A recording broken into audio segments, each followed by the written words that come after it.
এবার দেখে নেব খেলার টুকরো খবরগুলো। টি-20 বিশ্বকাপ সামনে রেখে সামাজিক মাধ্যমে বাংলাদেশ পেসার মুস্তাফিজুর রহমানকে শুভেচ্ছা জানালো তার আইপিএলের দল Chennai super kings. Zimbabwe series খেলতে মে মাসের শুরুতেই আইপিএল ছেড়ে বাংলাদেশে আসেন মুস্তাফিজ।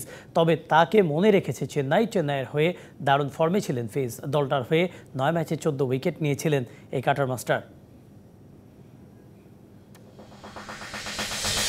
চমক রেখে 2024 ইউরোপিয়ান চ্যাম্পিয়নশিপের জন্য দল ঘোষণা করল জার্মানি। বাদ পড়েছেন 2014 বিশ্বকাপ জয়ী দলের ডিফেন্ডার ম্যাট হামেলস।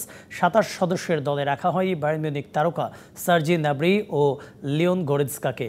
গত বছরের ব্যর্থতায় সাবেক কোচ হ্যান্সি ফ্লিক চাকরি হারানোর পর দলে ব্যাপক পরিবর্তন আনেন নাগলসম্যান।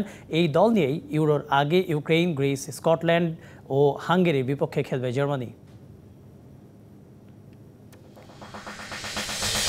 আন্তর্জাতিক ফুটবলকে বিদায় বলছেন দক্ষিণ এশিয়ার অন্যতম সফল ফুটবলার সুনীল ছেত্রী। আগামী 6 জুন কলকাতায় 2026 বিশ্বকাপের বাছাই পর্বের ম্যাচে শেষবার মাঠে নামবেন এই ভারতীয় কিংবদন্তি। ভারতের হয়ে 4টি সাফ শিরোপা জিতেছেন সুনীল ছেত্রী। এছাড়া ফুটবল ইতিহাসের চতুর্থ সর্বোচ্চ আন্তর্জাতিক গোলদাতা তিনি। জিতেছেন ভারতের রাষ্ট্রীয় ক্রীড়া পুরস্কার অর্জুনা পদক।